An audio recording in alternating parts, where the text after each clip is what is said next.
I never thought I'd wake up to the sound of a BMW horn blaring at 6:47 a.m.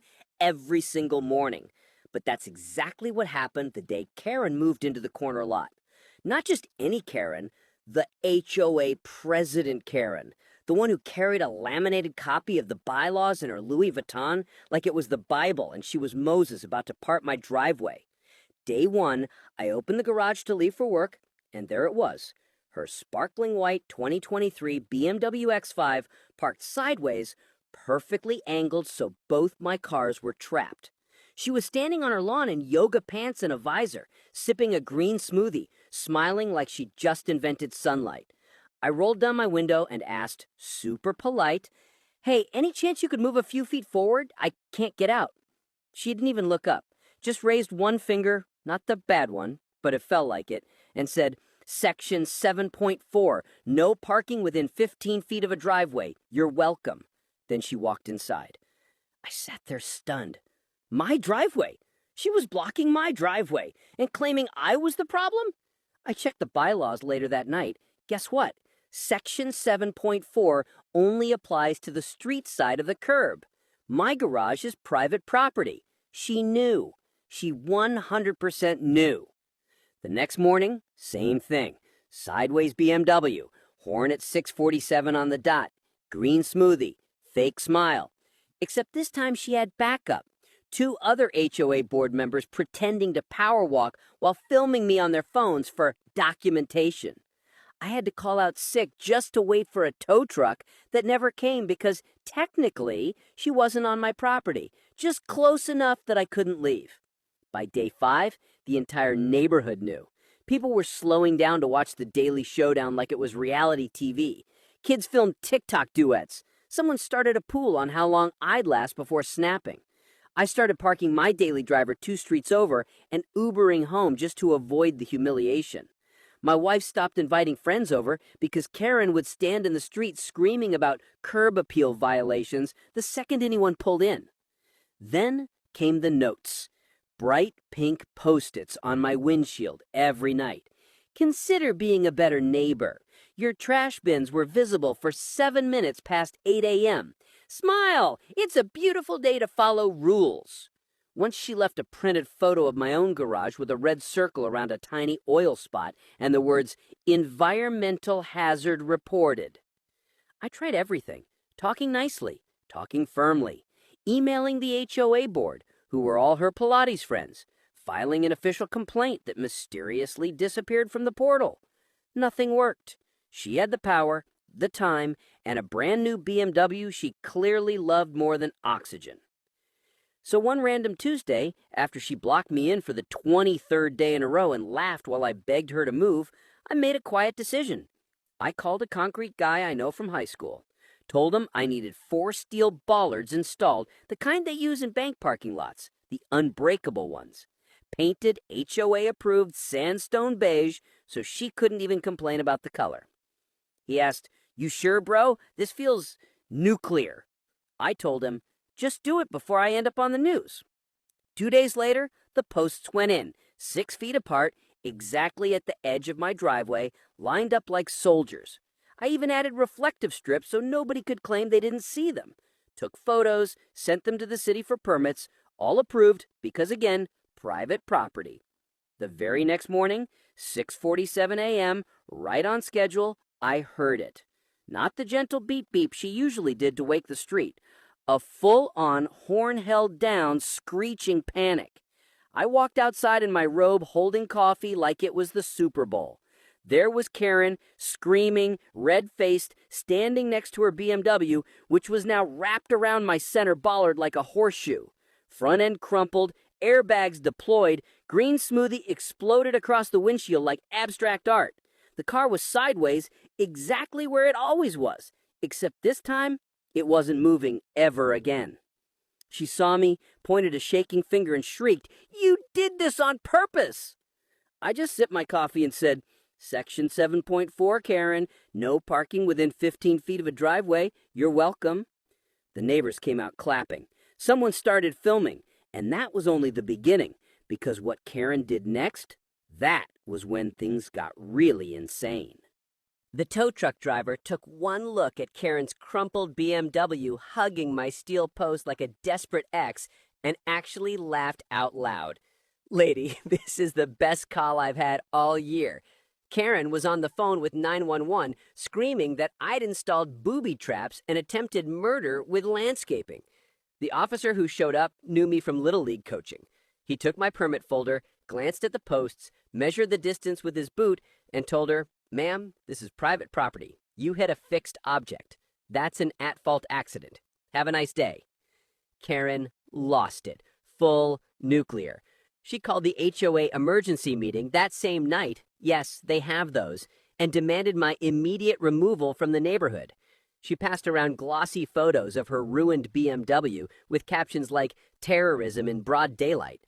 Half the room was eating the cookies she brought, the other half was sneaking glances at me like I was about to pull a grenade. I showed up anyway, walked in with a folder thicker than her bylaws book. First slide on the projector, time-stamped ring footage of the last 28 days. Every single morning her car blocked my garage, her waving, her smirking, her refusing to move. Second slide, the city permit, stamped and approved. Third slide, a close-up of the reflective strips and the little sign that says, "No parking, fixed obstructions." The room went dead silent. Karen stood up, veins popping. "Those posts are ugly. They destroy curb appeal. I'm fining him $25,000 for unauthorized modifications." I smiled, hit the next slide. An email from the city planning department dated 3 weeks earlier where Karen herself tried to block my permit and was told in writing, "Homeowner has full rights on private property. Request denied." You could hear her soul leave her body. She still wouldn't quit. The next 48 hours were pure chaos. She filed liens on my house, fake ones printed on her home printer. She had her husband, some quiet guy who clearly wanted to be literally anywhere else, stand in my driveway with a measuring tape claiming the posts were 6 inches onto the easement. They weren't.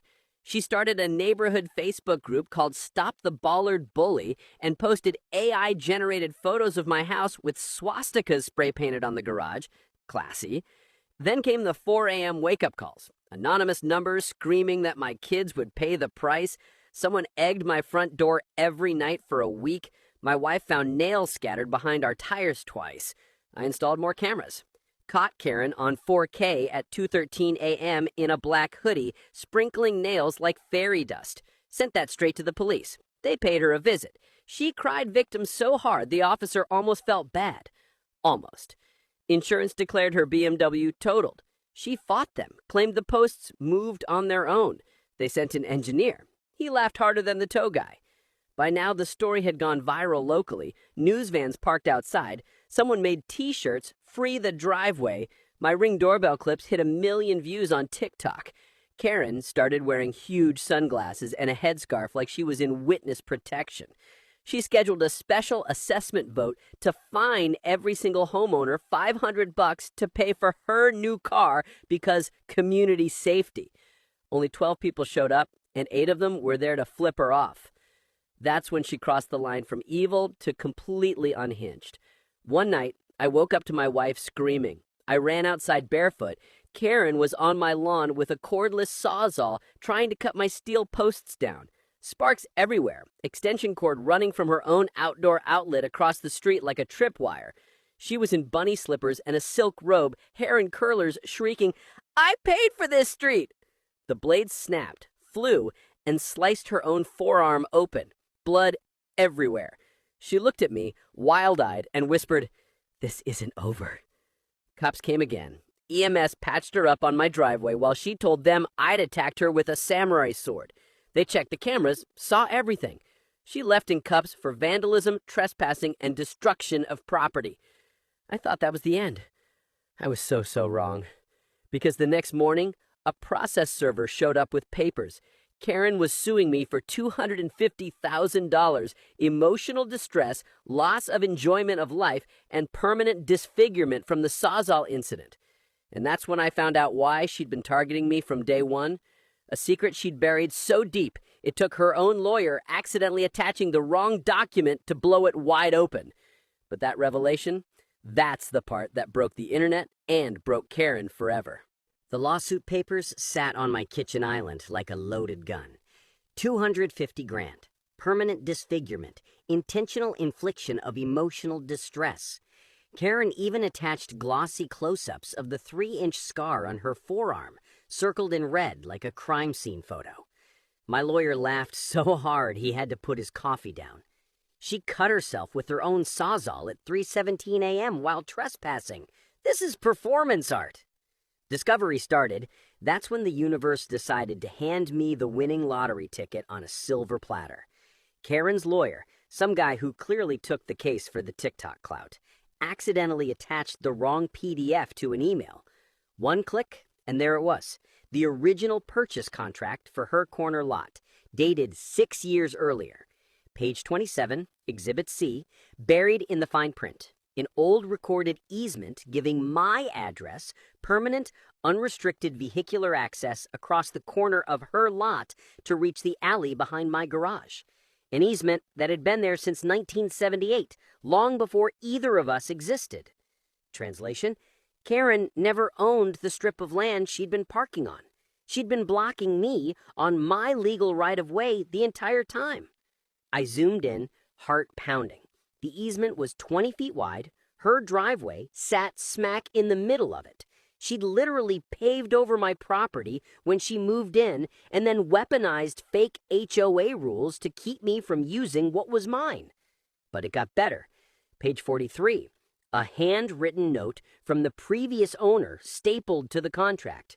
Buyer aware easement is active. Seller disclosed verbally. Buyer laughed and said, HOA will fix that. She knew. She bought the house knowing she didn't fully own the land under her own driveway and spent 6 years terrorizing me to protect her lie. My lawyer printed everything in color, tabbed it, and walked into mediation like a man carrying dynamite. Karen sat across the table in a cream blazer, neck scarf tied like she was auditioning for Real Housewives of Orange County. She smirked when she saw me. Ready to settle, terrorist? My lawyer slid the easement survey across the table, then the contract, then the handwritten note, then the city records showing the easement had never been vacated. Karen's face went from Botox frozen to actual human horror in 2.4 seconds. Her lawyer started sweating bullets. We can discuss a quiet resolution. Karen snatched the papers, eyes darting. This is forged! My lawyer hit play on his laptop. Drone footage I'd paid a surveyor to shoot 2 days earlier. Bright orange paint marking the legal boundaries. Her BMW, her driveway, her beloved rose garden, all sitting on my easement. The same drone footage already uploaded to YouTube with the title, HOA President Built Her Entire Life on Stolen Land. Views were at 4.2 million and climbing.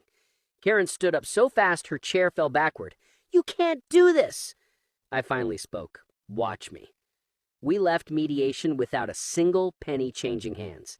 Instead, Karen signed a full release of all claims, quit the HOA board effective immediately, and agreed to remove her driveway at her own expense within 60 days or face daily fines from the city. She moved 3 weeks later. Not just moved, vanished.